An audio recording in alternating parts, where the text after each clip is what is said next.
अच्छा जी, डॉक्टर रिजवान उप्पल आज हमारे साथ हैं और डॉक्टर साहब आपसे बहुत सी बातें करनी है। बहुत से ऑलरेडी हमें कॉल्स आना स्टार्ट हो गई हैं और हमें क्वेश्चंस भी सामने आ रहे हैं। डॉक्टर साहब एक सवाल मैं पहले आपसे कर लूँ क्योंकि बहुत से लोग ये पूछते रहते हैं और आप हमें क्लैरिटी दे सकते हैं कि जिनको कोरोना होता है और फिर वो उससे ठीक हो जाते हैं अल्हम्दुलिल्लाह, उनका ये कहना है, बहुत से लोगों का ये कहना है कि उस रिकवरी में भी बड़ा टाइम लगता है, हफ्ते गुजर जाते हैं और उनमें वो एनर्जी और वो स्ट्रेंथ वापस नहीं आती जो पहले से थी। इसलिए वो कहते हैं कि जी नंबर्स में तो हमें रिकवर में डाल दिया जाता है लेकिन हमारी रिकवरी प्रोसेस बहुत लंबा है। Is that right?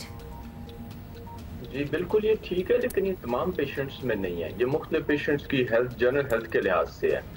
और मैंने ये देखा कि कई दफ़ा पेशेंट्स 10 दिन के बाद they are almost near to normal, लेकिन किसी भी वायरल या बैक्टीरियल इन्फेक्शन के बाद आम तौर पे फुल रिकवरी में उसके बाद एक हफ्ता यूजुअली और लग जाता है। जो कमज़ोर लोग होते हैं यूजुअली उनको 2 हफ्ते, लेकिन इसमें डाइट, रेस्ट उसका बड़ा रोल है। और डेफिनेटली एक स्ट्रॉन्ग वायरल इन्फेक्शन है जो बहुत ही कंटेजियस भी है। तो उसके बाद कई लोग रिकवर होने के बाद भी ये शिकायत करते हैं कि उनको नकाहत, कमजोरी और जब एक्सर्ट करते हैं तो उसके बाद थक जाते हैं। तो yes, this is one common problem. Doctor साहब हम क्विकली मुख्तलिफ ज़्यादा हम सवाल शामिल करना चाहते हैं लोगों के, इसलिए हम क्विकली बात करेंगे। हमें माहम पूछ रही हैं शेखपुरा से कि उनके सूंघने की हिस्स आर्जी तौर पर ख़त्म हो गई है, उन्हें ये लग रहा है, तो क्या दिस इज़ अ साइन कि उन्हें कोरोना वायरस हो चुका है?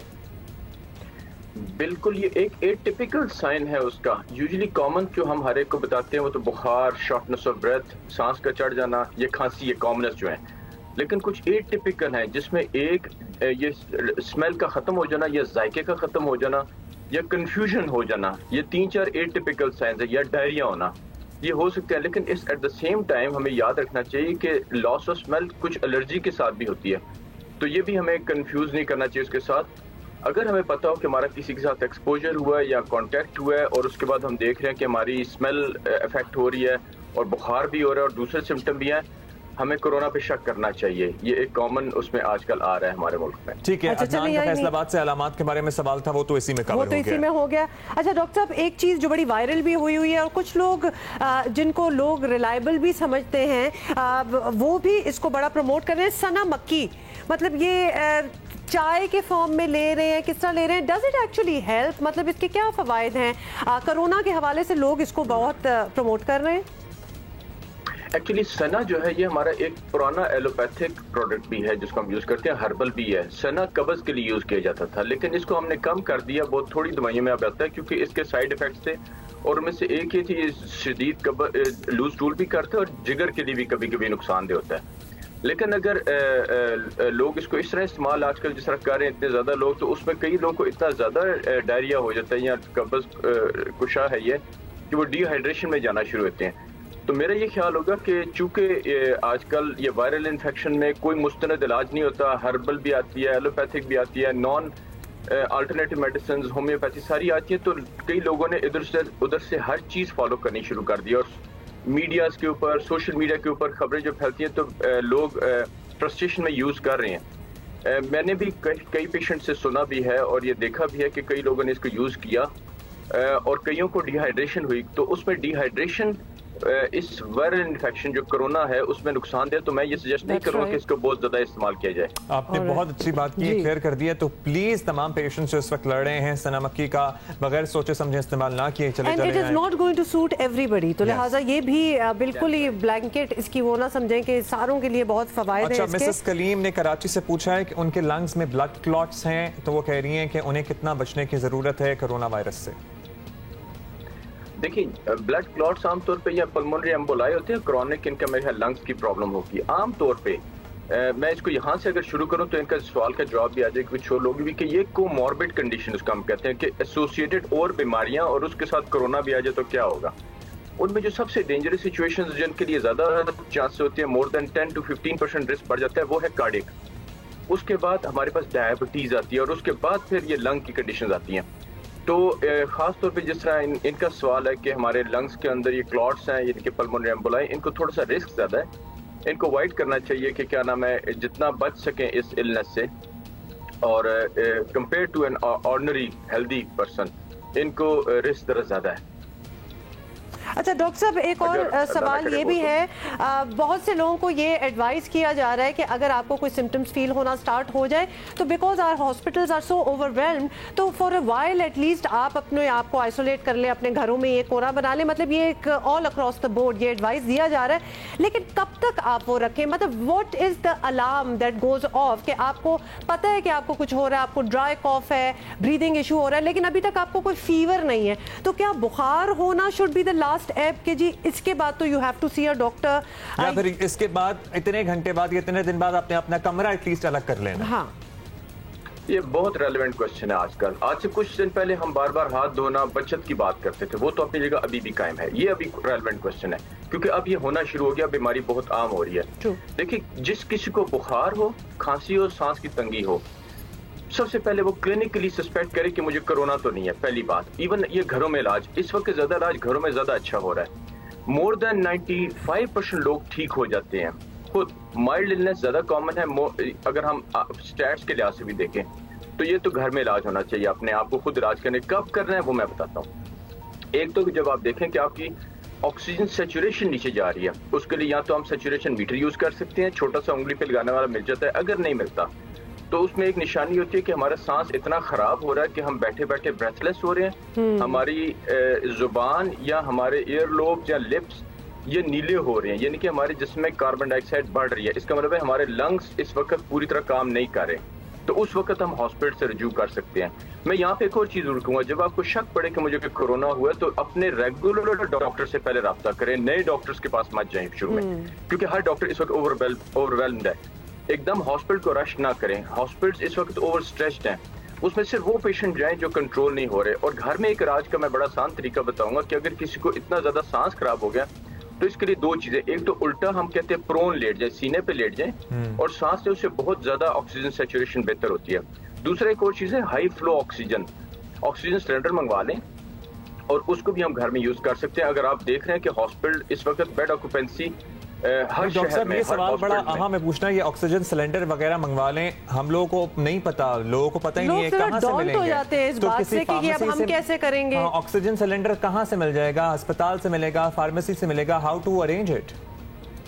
देखिए, ये वो बातें एज ए डॉक्टर मैं कभी किसी को कॉमन पब्लिक फोरम पे ना कहूँ ये, लेकिन ये एक अनयूजुअल सिचुएशन है, पेंडेमिक है और घरों में बीमारी आ चुकी हुई है। हम आमतौर पे इलाज, दवाइयों के नाम इस तरह की चीजें नहीं बताते, लेकिन ये इस वक्त ऐसा है कि हमें खुद अवेयरनेस होनी चाहिए।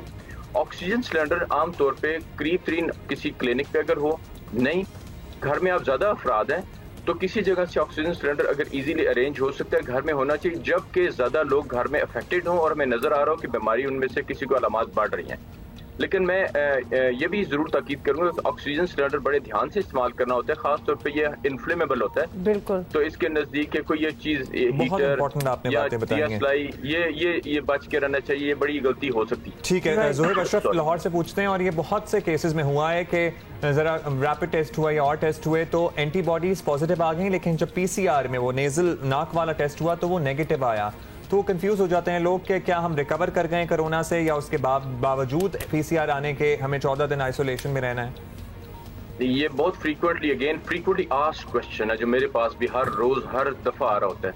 देखिए, डायग्नोज करने के लिए सबसे पहले क्लिनिकल डायग्नोसिस, क्लिनिकल सस्पिशन है कि मुझे कॉन्टैक्ट था, अब अलामात आ रही है, बुखार है, मुझे शक है कि मुझे हो गया, तो सबसे पहले डायग्नोस्टिक टेस्ट है पीसीआर होता है, जिसको न्यूक्लिक एसिड टेस्ट में कहते हैं, या इसमें हम नाक से और गले से या दोनों जगहों से सैंपल लेते हैं और उसको हम एक खास लैब में भेज के टेस्ट करवाते हैं, जिसको हम डायग्नोस्टिक टेस्ट या गोल्ड स्टैंडर्ड टेस्ट कहते हैं। डायग्नोज सिर्फ इस पे होता है। एंटीबॉडी टेस्ट डायग्नोस्टिक टेस्ट नहीं है, ये बड़ा कॉमन क्वेश्चन है। और एंटीबॉडी टेस्ट फॉल्स पॉजिटिव भी हो सकता है, फॉल्स नेगेटिव भी हो सकता है। आमतौर पर एंटीबॉडीज टेस्ट को हम जो यूज करते हैं वो as additional evidence along with the PCR या इम्यून स्टेटस देखने के लिए, और वो भी ठीक होने के 1 हफ्ते के बाद या पहले सिम्टम आने के 3रे हफ्ते के बाद हम उसको टेस्ट करके देखना चाहें कि हमारा इम्यून स्टेटस कैसा है, उसमें करते हैं। वो ये रहा है कि कई दफा पीसीआर पॉजिटिव आता है तो एंटीबॉडी टेस्ट फॉल्स नेगेटिव आ जाता है, फॉल्स नेगेटिव, क्योंकि वो उसमें गलती होती है।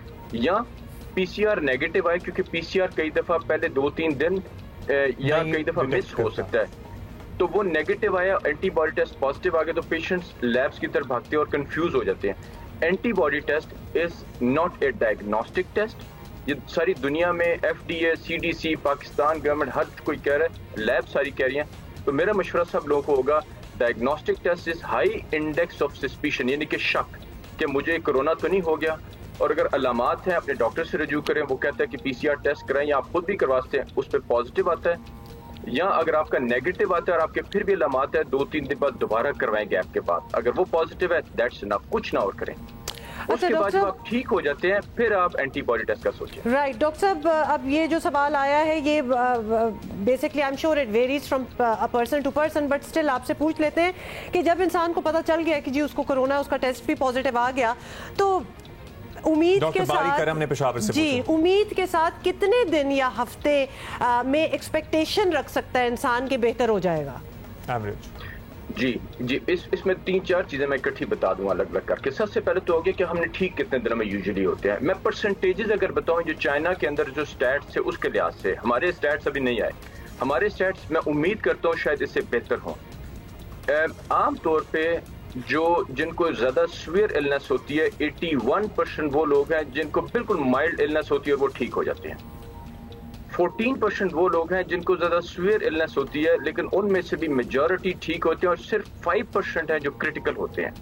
और क्रिटिकल से मुराद है जिनको अस्पताल जाना पड़ता है, ICU और बाकी चीजें। अब वो जो पहले 81% थे उनके ऊपर जो आप ड्यूरेशन करती है, आमतौर पर 10वें दिन लोग ठीक हो जाते हैं। ये जो आम पहले 81% है, 10वें दिन या बिल्कुल इनका ठीक हो चुका होता है। और उस वक्त हम अगर PCR भी करवाएं तो कई लोगों का PCR आ रहा होता है, लेकिन यूजुअली वो इन्फेक्टिव इतने नहीं होते। तो कहना ये मकसद क्या है कि अगर फॉर एग्जांपल एक पेशेंट है जिसको आज पॉजिटिव हुआ PCR पे और अलामात भी आ गई हैं, तो आम तौर पे 10वें दिन पे जाके वो ठीक हो चुके होते हैं। और हम कहते हैं उसके बाद मजीद 3 दिन के बाद जब अलामात खत्म हो गई हों तो आप कहते हैं यू आर फ्री, अब बेशक आइसोलेशन को कम कर दें, नंबर 1। या हम कहते हैं कि आज हफ्ता हो चुका हुआ है, मैं ठीक हूँ, मैंने PCR करवाया और वो नेगेटिव हो गया, तो मैं एक और PCR कराऊंगा विद इन 24 to 48 आवर के गैप से। मतलब आज अगर एक मैंने करवाया वो नेगेटिव आया, तो एक और PCR जो 24 घंटे या 48 घंटे या 72 घंटे पे होगा, अगर वो भी नेगेटिव आता है, आई एम क्लियर। तो ये दूसरा हो गया। अच्छा, जल्दी से शहनाज का एक सवाल है, और ये सवाल मेरे से भी काफी लोगों ने पूछा।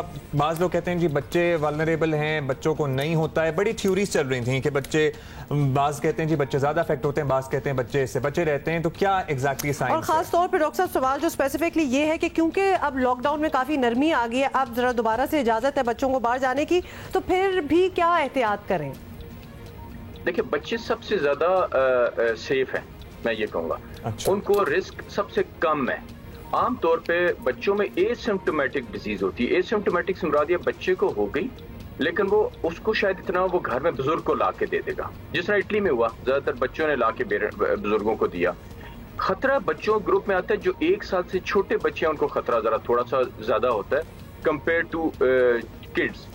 तो बच्चे अल्हम्दुलिल्लाह उस लिहाज से मैं कहूँगा सेफ है, लेकिन ये असूल नहीं है।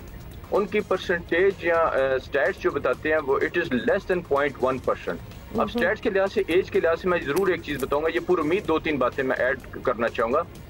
वो लोग जिनकी उम्र 80 साल से ज्यादा है, उनमें 14% चांस रिस्क होता है कि क्रिटिकल डिजीज होगी। जिनकी उम्र 50 साल से ज्यादा, उनको 1.5% रिस्क होता है कि वो क्रिटिकल डिजीज में जाएंगे। जो 40 से ज्यादा, उनको 40 से कम है, उनको 0.4 है, और 40 से नीचे जो है उनको 0.2, जिनके 100 में से 0.2, जिनके 1000 में से 2 मरीज। तो एक एंग्जाइटी जो फैली है, मैं ये नहीं कहना चाहूंगा कि मैं एज ए डॉक्टर साहब को रिलैक्स कर रहा हूँ, वो रिलैक्स होकर लॉकडाउन, लेकिन एट द सेम टाइम मुझे एक कॉमन प्रॉब्लम जो भी देखने में आ रही है, पेशेंट को कोरोना हो गया और वो उसको शॉर्टनेस ऑफ ब्रेथ, आधी बीमारी कोरोना से होती है और आधी एंग्जाइटी से हो रही होती है। Absolutely. और कई दफा मैंने देखे, मैं पेशेंट्स को एंग्जियोलिटिक्स भी दे रहा होता हूँ कि आप एंटी एंग्जाइटी लें, और दिस इज वेरी कॉमन कि 9वें दिन आके वो कहते हैं मैं टेस्ट भी ठीक हो रहा है, मैं बुखार भी उतर चुका हुआ है, सांस भी नहीं, फिर एकदम वो कहते हैं मेरा सांस खराब हो रहा है। एंड आई हैव सीन कि उनको एंग्जाइटी होती है कि मुझे शायद बीमारी है, फियर ऑफ अननोन, और वो सांस को खराब करती है। तो अल्लाह से पूरी उम्मीद भी हम रहे और अल्लाह इंशाल्लाह ये वायरल इन्फेक्शन से हमें बचा के रखे इंशाल्लाह। डॉक्टर रिजवान उप्पल, बहुत बहुत शुक्रिया हमसे बात करने का, पल्मोनोलॉजिस्ट। बड़े आसान अल्फाज में और बड़े समझाने वाले अंदाज में आपने इस तमाम सवालों के जवाब दिए। एंड विदाउट बीइंग, देखिए बात ये होती है सबसे पहले तो अपने इमोशंस निकाल लें, बी वेरी प्रैक्टिकल कि क्या क्या होता है क्या क्या नहीं होता।